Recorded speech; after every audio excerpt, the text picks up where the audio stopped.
Assalamualaikum warahmatullahi wabarakatuh. Indonesia sudah dikategorikan darurat narkoba sejak lama. Lalu apa yang harus kita lakukan? Bagaimana cara kita untuk menindaki hal tersebut?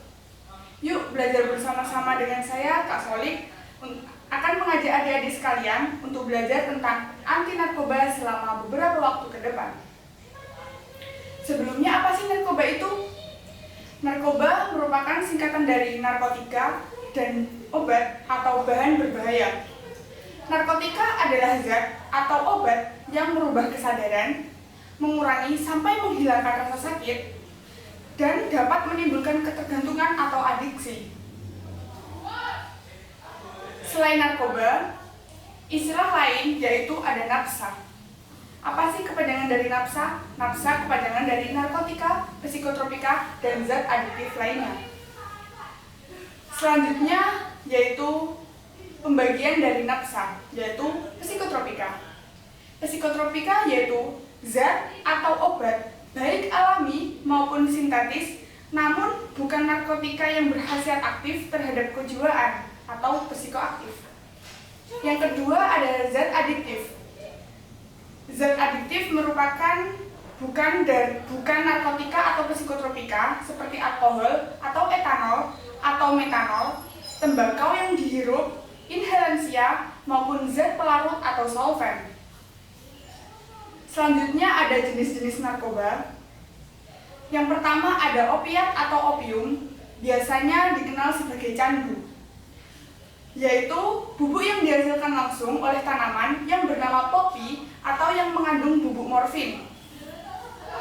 Selanjutnya, dampaknya yaitu menimbulkan rushing sensation, menimbulkan semangat, merasa waktu berjalan lambat, pusing, kehilangan keseimbangan atau mabuk, merasa rangsang birahi yang meningkat. Selanjutnya yaitu morfin. Morfin adalah zat aktif yang diperoleh melalui pengolahan secara kimia. Umumnya, candu mengandung 10% dari morfin. Selanjutnya, dampak dari morfin tersebut yaitu menimbulkan euforia, konstipasi, kebingungan atau konfusi, berkeringat, dapat menyebabkan pingsan, jantung berdebar-debar, gelisah, dan mulut kering. Selanjutnya ada heroin atau putau. Golongan narkotika semi-sintetis yang dihasilkan atas pengolahan morfin secara kimiawi umumnya digunakan dengan cara disuntik atau dihisap. Dampak dari tersebut yaitu rushing sensation, euforia, soliter, denyut nadi yang melambat, tekanan darah yang menurun. Selanjutnya ada ganja atau kanabis. Berasal dari tanaman Cannabis sativa dan Cannabis indica. Cara penggunaannya dihisap dengan cara didapatkan menyerupai rokok atau dengan menggunakan pipa rokok. Selanjutnya dampak dari ganja tersebut yaitu denyut nadi itu semakin cepat atau denyut jantung itu semakin cepat, mulut dan tenggorokan terasa kering, lebih santai, sulit mengingat dan fokus. Ada agresif juga. Selanjutnya yaitu LSD atau lisogeric acid atau acid trips atau TAPS. Termasuk halusinogen, biasa diperoleh dalam bentuk kertas berukuran kotak kecil sebesar 1/4 perangko dan berbentuk pil atau kapsul. Dampak dari LSD tersebut yaitu halusinasi, euforia berujung paranoid, denyut jantung, dan tekanan darah meningkat, disorientasi, depresi, dan pusing. Selanjutnya ada kokain. Mempunyai dua bentuk. Yang pertama ada asam atau kokain hidroksida. Asam yaitu kokain hidroklorida, dan bentuk basa yaitu free basa. Biasa disebut coca, coke, happy dash, snow, charlie, serepet, salju, atau putih. Dampaknya yaitu menimbulkan ekstasi, agitasi, kegelisahan, kejang-kejang, kesulitan bernafas, paranoid, konfusi, bicara tidak jelas. Selanjutnya ada amfetamin. Nama generiknya yaitu de pseudo atau de pseudoepinefrin. Pertama kali disintetis pada tahun 1887 dan dipasarkan tahun 1932 sebagai pengurang sumbatan hidung atau dekongestan. Dampaknya yaitu jantung berdebar, suhu badan naik, tidak bisa tidur, berkeringat, euforia, agitasi, dan banyak bicara, agresif, serta mulut kering. Selanjutnya ada sedatif hipnotik atau benzodiazepin atau BDZ, sedatif atau obat penenang, dan hipnotikum atau obat tidur. Nama jalannya BK, Lexo, MG, Rohibdam.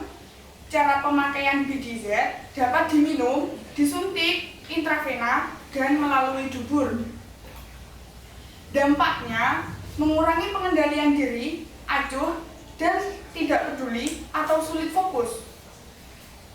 Selanjutnya ada alkohol. Alkohol diperoleh atas peragian atau fermentasi madu, gula, sari buah, atau umbi-umbian. Setelah diserap, alkohol atau etanol disebarluaskan ke seluruh jaringan atau dan cairan tubuh.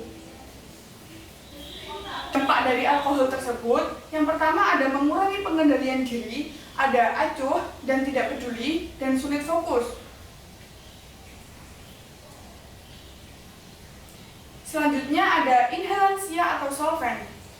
Uap bahan yang mudah menguap yang dihirup, contohnya aerosol, aica aibon, isi korek api gas, cairan untuk dry cleaning, thinner, dan uap. Dampaknya merasa terangsang, menghilangkan pengendalian diri, sulit fokus dan bernafas, mual, batuk, dan halusinasi. Selanjutnya ada dampak narkoba bagi tubuh manusia. Yang pertama ada gangguan organ dalam jantung, paru-paru, otak, dan lainnya. Dapat terinfeksi penyakit menular berbahaya seperti HIV/AIDS, hepatitis, herpes, TBC, dan lain-lain.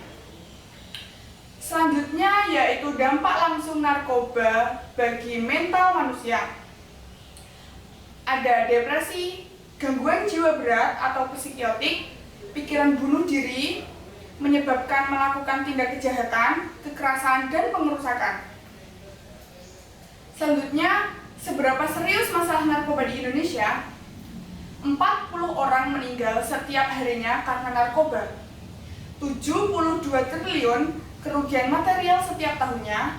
Ada 27,32% pecandu di kalangan usia muda adalah pelajar.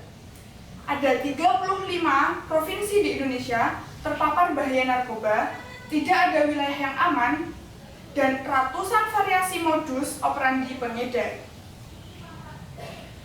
Selanjutnya yaitu jenis-jenis modus operandi. Yang pertama ada minuman saset yang mengandung sabu, ada permen minion yang mengandung ekstasi, ada kopi king weight yang mengandung ketamine, ada permen stroberi yang mengandung sabu, ada coklat yang mengandung ganja, ada permen jelly yang mengandung ganja, ada jam tangan vape yang mengandung aplikator sabu, ada kemasan vitamin yang mengandung pil LL. Selanjutnya ancaman hukum narkotika ganja. Yang pertama, jika menanam, memelihara, memiliki, menyimpan, menguasai, atau menyediakan di bawah 1 kilo, 4-12 tahun. Di atas 1 kilo, 5-20 tahun sanksi hukum. Yang kedua, jika memproduksi, mengimpor, mengekspor, atau menyalurkan di bawah 1 kilo, 5-15 tahun sanksi hukum. Di atas 1 kilo, hukuman mati, sanksi hukum selama 6-12 tahun.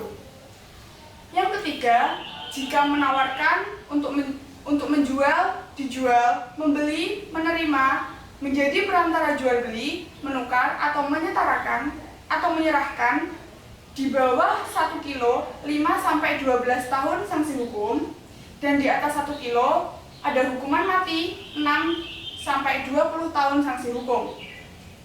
Yang keempat, jika menggunakan terhadap orang lain atau memberikan. Sanksi hukumnya 5-15 tahun, menyebabkan kematian atau hukuman mati, sanksi hukum 6-12 tahun. Ancaman hukum narkotika, sabu, ekstasi, dan heroin.